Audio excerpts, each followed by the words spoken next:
2003년도에 국제경찰마약약품 상담협회 회원, 여기는 홍성선 목사님이 그걸 주관했었어요.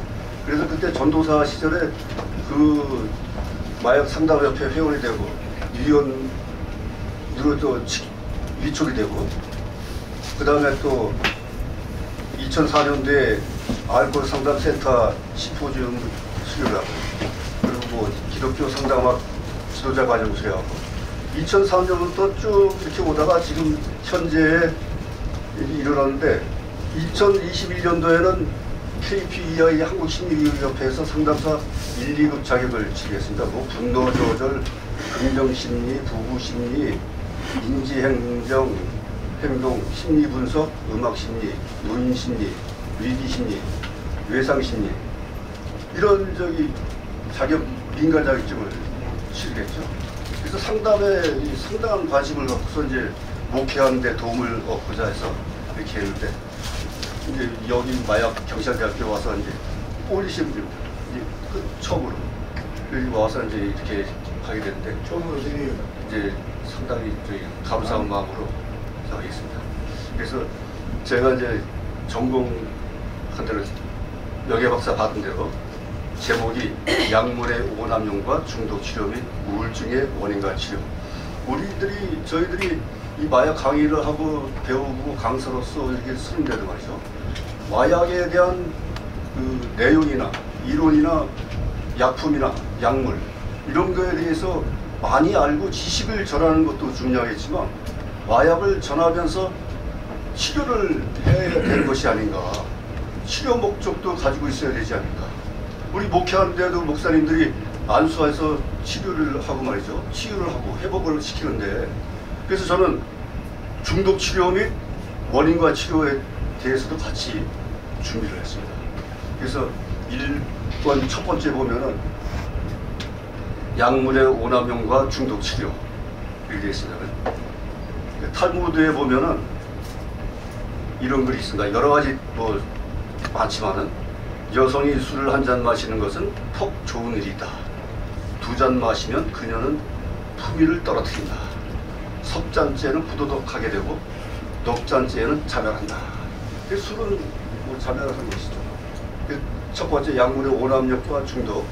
물질은 뇌를 변화시키는 물질이다. 그래서 약물 오용과 약물 남용에 대해서 나왔는데요. 약물 오용은 미스유죠. 생체에 영향을 미치는 처방된 약을 지시한 대로 사용하지 않는다는 거죠. 그래서 약물 오용이 되는 거고요. 약물 남용은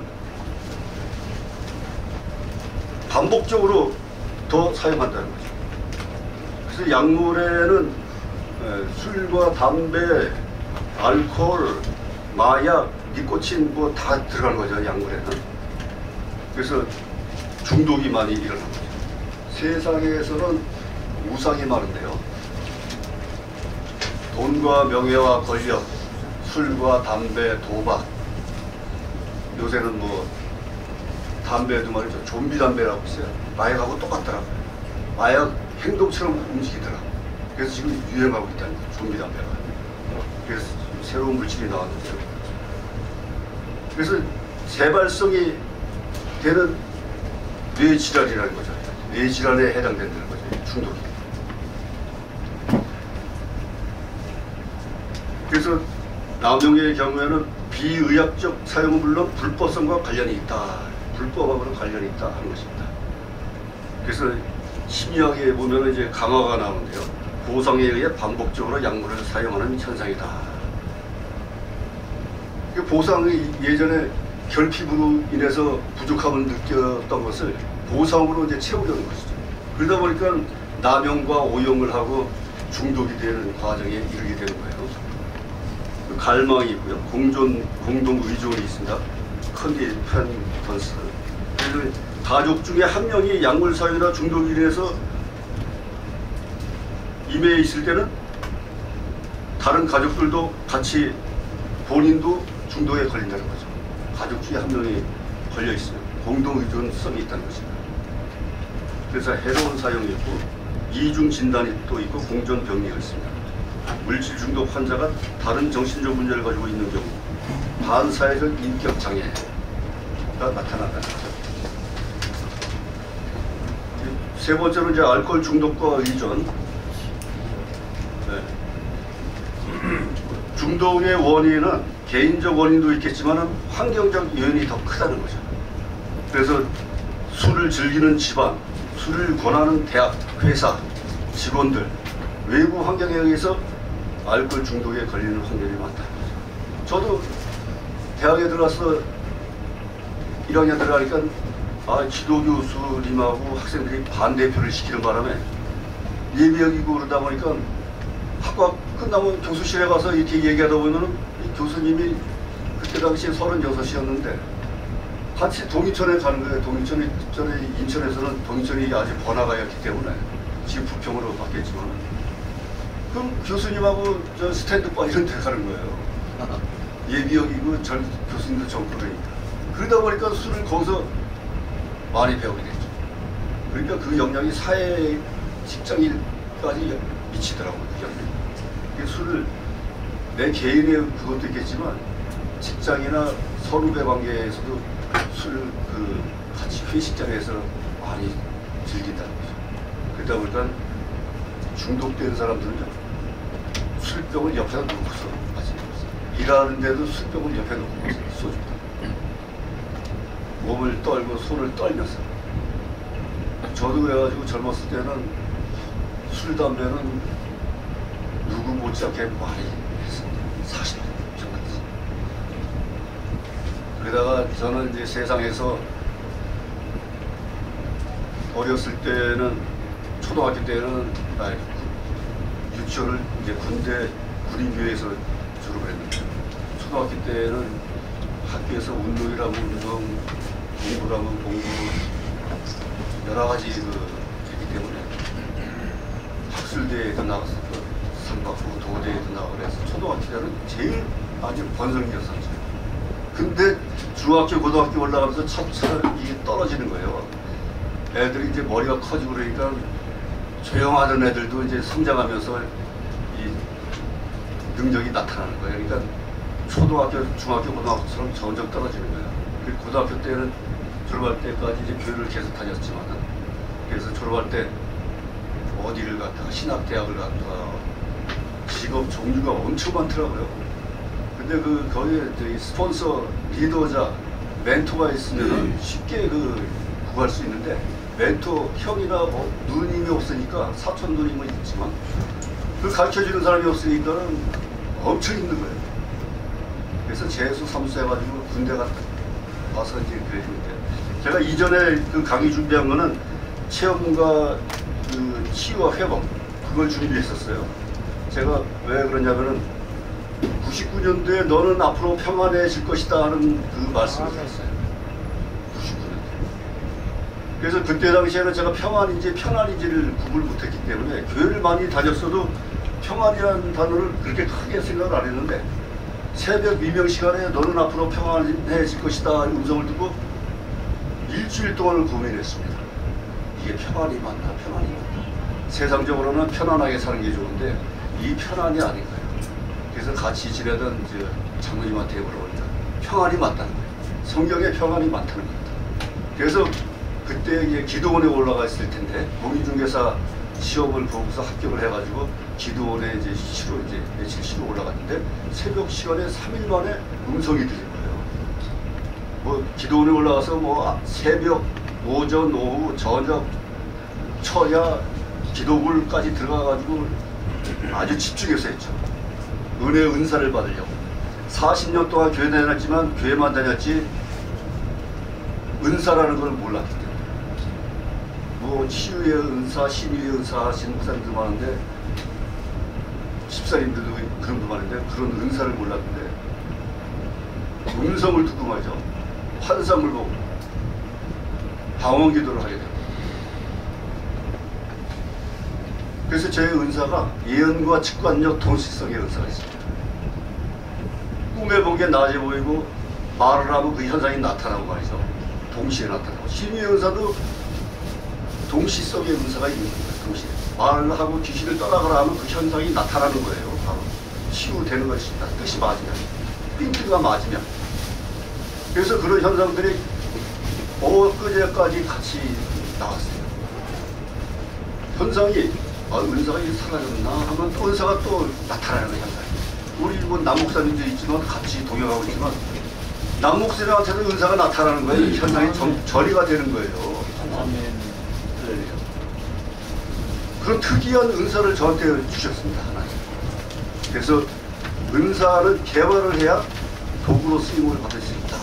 이런 거를 제가 확신을 드릴 수 있겠습니다. 그래서 세상에서 돈과 명예와 권력을 취하기 위해서, 성공하기 위해서 신학교도 마다하고 세상에서 무역 경영을 전공하면서 세상에서 출세를 해보려고 낮과 밤으로 뛰었는데 완전히 그냥 바닥을 치고 그랬는데 기도원에 공유중개사 시험 보고 합격해가지고 기도원 올라왔는데 너는 앞으로 평안해질 것이다 이런 말씀을 하신 거예요. 그래서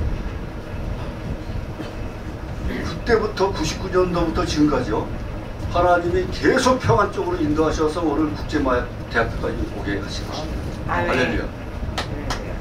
명예박사 양창구 목사님의 은혜로 명예박사 2개까지 받고 말이죠. 다음에 서서 지금 강의를 하는 자리에 심사를 받게 됐는데요. 이것도 하나님의 은혜입니다. 놀라우신 하나님. 말씀대로 이루어 주신 거예요. 제가 그래서 요새는 말이죠. 그전은 소비자 평가단에 갔더니 그 이승민 회장이 저분은 블로그 인터넷에서 유명하신 분이라고 그러더라고요. 그래서 유명하다는 것을 이제 들었어요. 그러니까 또 저번에 연합기독교 방송 갔더니 그 권재성 목사님 인천지사장을 또 맡게 되니까 인물을 제대로 몰랐구나 또 이런 얘기 하시고 또 아까도 또 다른 교수님도 뭐 좋은 말씀 하셨는데 요새 그런 말씀을 듣게 되는 거예요. 그러니까 흐름이 있는 거예요, 흐름. 그래서 제가 지금 부족하게 나와요. 감투가 받은 게 보니까 수십 개예요, 수십 개. 평안으로 달려오면서 감투 받은 게 수십 개예요. 세상에서 성공하려고 하는 사람이 교회에서 무슨 돈을 벌고 출세하겠나 해가지고 마대했던 사람인데 2000년부터 지금 25년 동안에요. 감투가 수십 개예요, 수십 개. 대통령 언론 특보까지. 김문수, 윤석열, 홍준표 언론 특보까지 대통령실까지 치고 들어갔어요. 국민의당까지. 하나님의 은혜는 한없이 크시다는 것을 다시 한번 깨달을 수 있습니다. 여러분들도 우리 목사님들도 선배 목사님들도 다 은혜 받으실 줄 믿겠습니다. 그래서 알코올 중독은 뇌 질환이라는 거죠. 그래서 갑자기 중단할 수가 없다는 거죠. 중단하게 되면 금단 증상이 나타납니다. 그래가지고 뭐 손떨림, 식은땀, 불안, 불면, 짜증, 긴장, 우울 이런 증상이 나오는 거죠. 그래서 또 반복적으로 마시게 되는 거예요. 저도 직장 다닐 때 퇴근하면 출출하면 소주 한 번이라도 마시고 가야지 되는 거죠. 그래야 배가 든든하고. 그리고 저 같은 경우는 이제 그때 당시에 보면은 선배 따라서 이게 직장의 선배 관계가 중요합니다. 사람 만나는 게 중요해요. 선배 직속 선배를 따라서 호프집에 들어갔다가 옆으로 들어가니까 슬로트 머신이. 그래서 그 선배가 하다니 뭐 슬로트 동전 두두두둑 떨어지고 동인철에서 이러다 보면 슬로트 머신에 이게 빠져가지고서 한때는 또 중독이 맞았어요. 그래서 호텔은 다 돌아갔어요. 조선 호텔, 무슨 뭐 삼정 호텔, 호텔이라는 근데 또 슬로트 머신 다 있어요. 그래가지고 와서 스트레스 풀고 그랬지만 결국에는 중독, 세상에 있는 우상은 중독으로 인해서 아까 자멸한다고 했는데요. 술독자에 자멸한다고 했는데 자멸의 길로 빠질 수밖에 없다 하는 것입니다. 그래서 저도 여기서 마약을 담당하게 됐는데 마약도 마찬가지로 세상에서의 중독이나 그것을 치유하고 회복해야 될 것이다. 그래서 그런 마음을 가지고 임하고 있습니다. 그래서 이것은 저기 중독을 버리는 말이죠. 정신적인 그 심리 요인이 있고 사회적 요인이 있습니다. 그리고 또 역사적으로도 또 중독에 대해서 기록이 되어 있어요. 15세기, 16세기에는 담배와 아편에 대한 중독이 만연되어 있다. 15세기, 16세기, 17세기까지는요, 이 르네상스 시대더라고요. 그러니까 이 시대에는 모든 것이 이게 르네상스 발전되어 있는 거죠. 비교가 되고. 그런 시대에 담배, 아편, 이것들이 번성을 했습니다. 그래서 또 한때는 또 기독교 종교개혁 시대였죠. 이때는 또 절제 풍도가 대두하기도 했고, 20세기 중반에 들어서는 또 술, 마리아나, 마약 등의 문제가 또 일어났습니다. 현대에서는 이제 각 국가마다 뭐 마약을 승인하는 국가도 있고 그렇지만 종족, 종류에 따라서 또 차이를 보이고 있습니다. 그래서 사회 문화에 따른 물질의 선택과 사용 양상에 보면은 첫 번째로 물질의 사용을 조장하고 있습니다. 성당의 미상화, 우리나라 제사에서 음복을 한 말이죠. 술을 돌리고 마시는 그런 좀 조장성이 있다는 거죠. 그리고 또 물질의 사용을 금지하는 문화 종교가 있다. 그래서 이슬람권과 보수적인 개신교에서는 술에 대하여 금욕을 하고 있죠. 몰몬교를 커피. 우리나라에서 이제 아편을 끔찍하게 여기는데, 아편 뭐 청정국가라든 요즘엔 뭐 남녀노소 할 것 없이 그냥 젊은 초등학생들까지 지금 마약이 퍼졌다. 길에서도 막 나와주고, 음료수 잘못 얻어 마셨다가는 그냥 중독의 길로 빠질 수도 있고. 그래서 그 마약을 판매하는 사람들이 음성적으로 그 사업적인 칭호를, 이름을 이미지로 해가지고서 이렇게 텔레그램에서 판매한다. 젊은이들은 뭐 다 알죠. 나이 드신 분들은 잘 모르는데, 그렇게 해서 지금 암암리에 지금 팔고 있다고 하는 것입니다. 약물 중독의 진단을 보면은 강박, 집착, 계속 진행, 갈망, 회복 포기, 중독성 행동, 통제력 상실, 지속, 재발, 이런 진단할 수 있는 수단이 있습니다. 강박을 보면은 강박적으로 약물을 찾고 복용한다. 통제력을 상실한다. 이런 여러 가지 내용이 있습니다. 치료 방법을 보면은 약물 중독의 치료 방법을 두 번째로 보면 입원 치료를 해야 된다는 거죠. 입원 치료를 반드시 해야 된다는 거죠. 그래서 자발적인 입원 치료도 있겠지만 강제적인 입원 치료도 있다는 것입니다.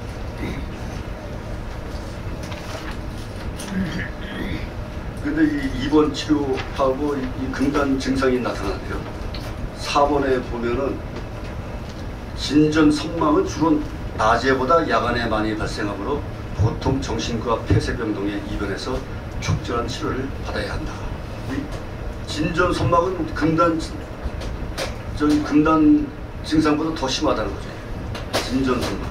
더 격리 강박을 시행할 수 있고, 벤조디아제핀 중 하나인 아티반 주사를 맞고 적절한 알코올 해독 치료를 해야 된다. 그런 것입니다. 그래서 알코올 해독 치료는 보통 비타민 B1을 뜻하는 티아민을 주사제로 대량 투여한다. 메가도스 해야 된다. 요새는 뭐 비타민 C도 뭐 메가도스로 해가지고 1000mg이 아니라 뭐 6000mg 그런까지도 먹는 분이 있습니다. 그래야 혈관이 튼튼해진다. 여러 망병이 통치가 된다. 그래서 비타민 C가 유행하고 있습니다. 비타민 C는 많이 먹을수록 좋답니다. 이 약물 치료를 보면은 금단 증상을 완화하고 동반된 다양한 정신 증상을 제어하는 것이다. 그래서 금단 증상의 공포에서 벗어나면 약물에 대한 탐닉의 충동을 억제하는 약물 치료가 필요하다. 그 재활 치료가 또 필요하다는 거죠. 또 그런 다음에 정신 치료, 인지 행동 치료, 동기 강화 훈련, 집단 및 가족 치료, 가족 치료도 중요하다는 거죠. 가족 치료. 가족 중에 중독된 사람이 있으면은 같이 공동 의존해서 중독이 되는데 가족 치료가 중요하다는 거죠. 또 가족 심리 상담도 있지만 말이죠. 가족 치료가 또 중요하다는 것입니다. 그렇지 않으면 중독된 사람들은 가족에서 완전히 네트워크가 소외되는 거죠. 그래서 이제 세 번째로 디프레션, 우울증이 있습니다. 왜냐면은 이 우울증 걸린 사람들이 중도에 걸린 사람들이 많다는 거죠. 제 세상에서 사회나 이웃 사촌 간에 이웃 간에 소외되고 불편을 느끼는 사람들, 어려운 사람들, 이런 사람들이, 나약한 사람들이 중독에 걸릴 확률이 많다. 보상을 받아야 돼요. 보상 치료받기 위해서. 그래서 우울증이라는 것은 일본에 보면 의욕저하, 우울증, 마지막 세 번째 있습니다. 네, 우울증. 의욕저하, 우울감을 주요 증상을 하며 다양한 인지 및 정신, 신체적 증상을 일으켜 우울감, 좌절감, 상실감을 느끼며 살아간다. 그래서 우울한 기분, 비관적인 생각, 불면증, 식욕감퇴 등의 현상이 수주에서 6개월 정도가량 지속적으로 나타난다. 우울증이 심하게 되면 이제 자살 충동까지 일으키는 거죠. 그래서 두 번째로 보면은 우울하고 공허감 시달리며 세상 관사가 귀찮고 재미가 없어지며 항시 피로하고 생각도 행동도 느려진 느낌을 받게 된다. 항상 피곤하다는 거죠. 의욕이 없고. 그러니까 누구나 우울감을 가지고 있다는 거예요. 그러니까 뭐 사람은 기쁠 때도 있고 슬플 때도 있고 어려울 때도 있고 말이죠. 사람 감정이 기복이 심하잖아요. 근데 보편적인 감정을 가지고 평안한 감정을 가지고 살아가야 되는데 이게 기복이 심하면은 이게 쓰러지기가 쉽다는 거죠. 그래서 저는 하나님 말씀해 주셨듯이 너는 앞으로 평안해질 것이다. 그러니까 평안이라는 그 말씀이 계속 유지가 되는 거예요. 기복이 심하지 않게. 성경의 주제가 평안이라는 거죠. 그래서 제가 그 후로 성경을 통독하기 시작했는데 창세기부터 쭉 읽어나가니까 말이죠. 요한계시록까지 읽어나갔는데 요한복음 14장 27절에 보니까 평안이라는 단어가 맞습니다. 평안을 너희에게 끼치노니 곧 나의 평안을 너희에게 주노라. 내가 주는 것은 세상이 주는 것 같지 아니라 너희는 마음에 근심하지도 말고 두려워하지도 말라. 그래서 저의 신학이 된 것입니다. 그래서 제가 이제 그때부터 인터넷 블로그 홈페이지가 나올 때부터 독학으로 이제 홈페이지 블로그를 시작했는데요. 그래서 야후 블로그도 이제 했었습니다. 처음에 가디스러브에 이제 제 체험 간증을 이제 올렸죠. 그랬더니 말이죠. 하루에 한 10명, 20명 들어오더라. 방송사. 그래서 아예 안 되겠다. 그래서 2006년도에 이제 그렇게 됐는데 2007년도에 새해가 돼서 무슨 다른 방법을 취해야 되겠다. 지혜를 주시는 거예요. 그래서 네이버 다음 포털 사이트로 올리자. 그래가지고 네이버, 야후 다음에 그 체험관주 기독교 이제 그때부터 이제 내용 찬양이 설교 이런 내용을 이제 올리기 시작했어요. 야후에 올렸더니 하룻밤에 300~400명이 들어오고 그러더니 자료가 한 2,000개 이상 되고 그러니까 하룻밤에 5,000명, 6,000명씩 들어오는 거예요. 박근혜 대통령 그 시절에. 어때 제일 많이 들어올 때는 하룻밤에 12,000명이 들어왔어요. 와. 1초에 하나씩 들어와요. 1초에. 그리고 검색을 하면요. 야후 맨 상단에 하나 올리면 자료가 검색이 잘 돼야 되거든요. 인터넷에서.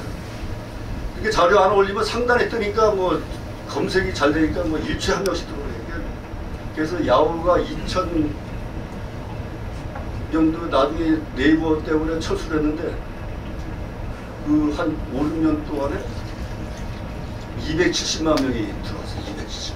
그래서 야후 그 블로그 파워블러들이 이제 그 주로 이제 많이 하는데 등수를 보니까 한 42등 그 안에서 왔다 갔다 했어요.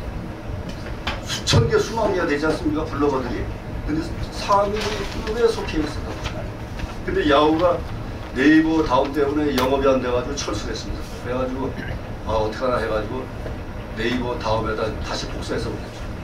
그때 네이버가 또 활성화됐더라고요. 그래서 네이버에 올렸더니 거기도 마찬가지로 하룻밤에 뭐 6,000명, 7,000명씩 들어온 거예요. 그래가지고 지금 네이버에 지금 방문자가 270만 명이 넘는데 그러니까 야후하고 네이버 블로그 방문자들이 도합 500만 명 이상이 들어왔습니다. 지금. 그래서 저는 지금 페이스북 팔로워 6,300명, 뭐 페이스북, 트위터, 밴드, 카톡방. 어젯밤에는 그제는 카톡방이 폭파됐습니다. 저 앞에서 완전히 그 아이디 비밀번호 삭제되고 다시 등록해가지고 다시 저기 다른 전도사님 도움으로 다시 복구했는데 하나를 못 찾아요. 단톡방. 단톡방 관리를 지금 제가 한 8개를 하고 있습니다. 왜냐면 카톡 나올 때부터 하던 게 2단 들어오고 좌파가 들어오면 방을 옮기고 지금 한 8개 되는데 지금 그걸 다 관리하고 있습니다. 지금 200명까지 들어와 있다가 지금 한 95명 제1번 방이고 제 86번 방에는 한 29명. 하여튼 저는 인터넷 성교로 해서 지금까지 이렇게 활동적으로 해오면서 과외로 부수적으로 선교 활동을 이렇게 했습니다. 그래서 인터넷 블로그로 할렐루야 비전 선교회, 할렐루야 비전 방송, 유튜브도 할렐루야 비전 방송, 할렐루야 하나님을 여호와를 찬양하라 할렐루야로 해가지고 제가 여태까지 20년 이상을 하고 있습니다. 그래서 제가 이 강의록도 블로그에다 올렸어요. 국제마약경찰대학교 메뉴판 코너를 만들어가지고 거기다 이렇게 올려가지고 지금 그 블로그에서 지금 뜨게 하는 겁니다. 다른 교수님들은 파워포인트로 그 프로젝트를 이렇게 하는데 저는 블로그가 살아있으니까 블로그에 올리면 만인이 볼 수가 있고 그러니까 저는 그 이점을 가려서 지금 이렇게 하고 있습니다. 그래서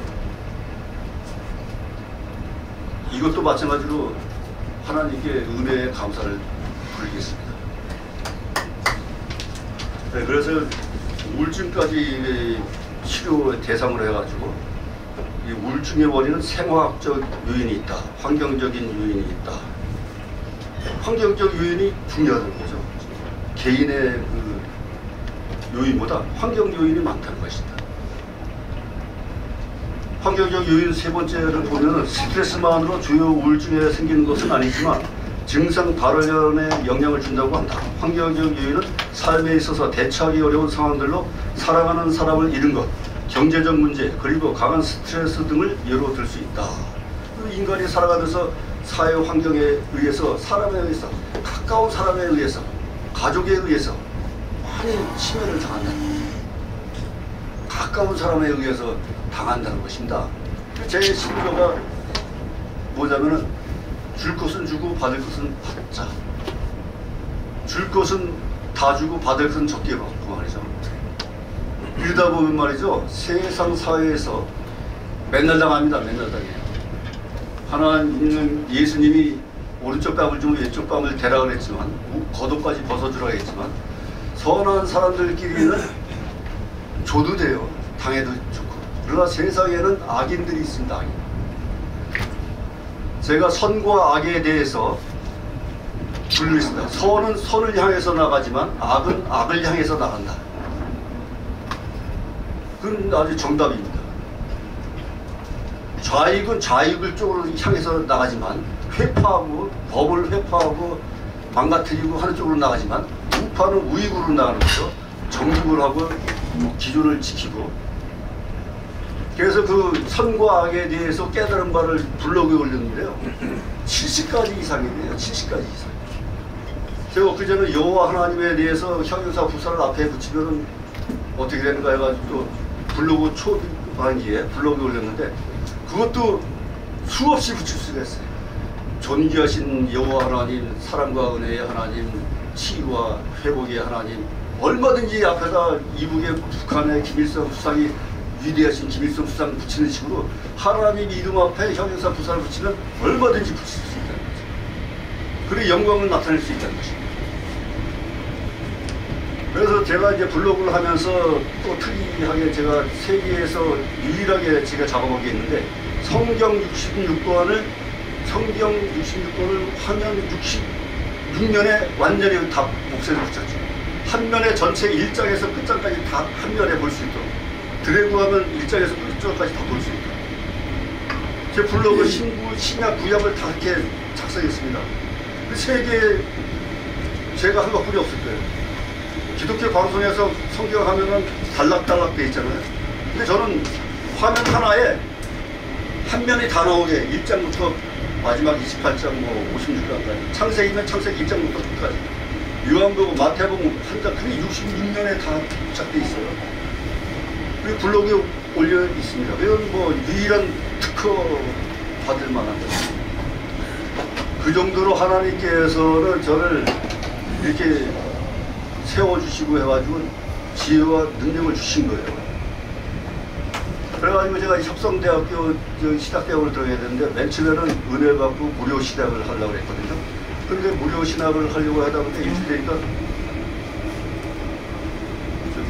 금소교단을 가게 또 한번된 거예요. 50만 원. 또 일주일 있으니까 대학원대학교가 있더라고요. 방배동에 기독신학대학원대학교.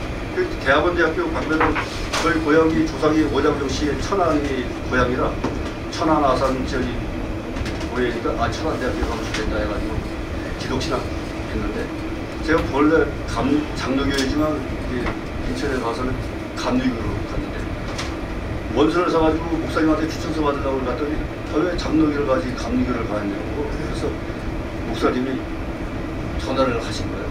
감신대 했더니 저녁 기간이 끝났어요. 시끄럽더니 또 모건대 대전 모건대 했더니 저녁이가 끝나고 마지막에 협성대 수원에 했는데 전화 걸으니까 저녁 기간이 3일 남은 거예요. 그리고 인천에서 수원까지 어떻게 다닙니까?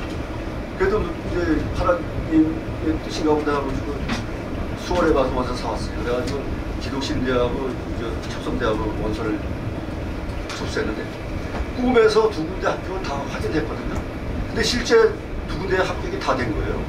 그래서 어디로 갈까 하다가 본교회가 감리교회니까 감리교단으로 가자. 그리고 또 종합대학교니까 무교 신학하려고 하던 사람이 종합대학교까지 하라는 얘기 하시는 거죠.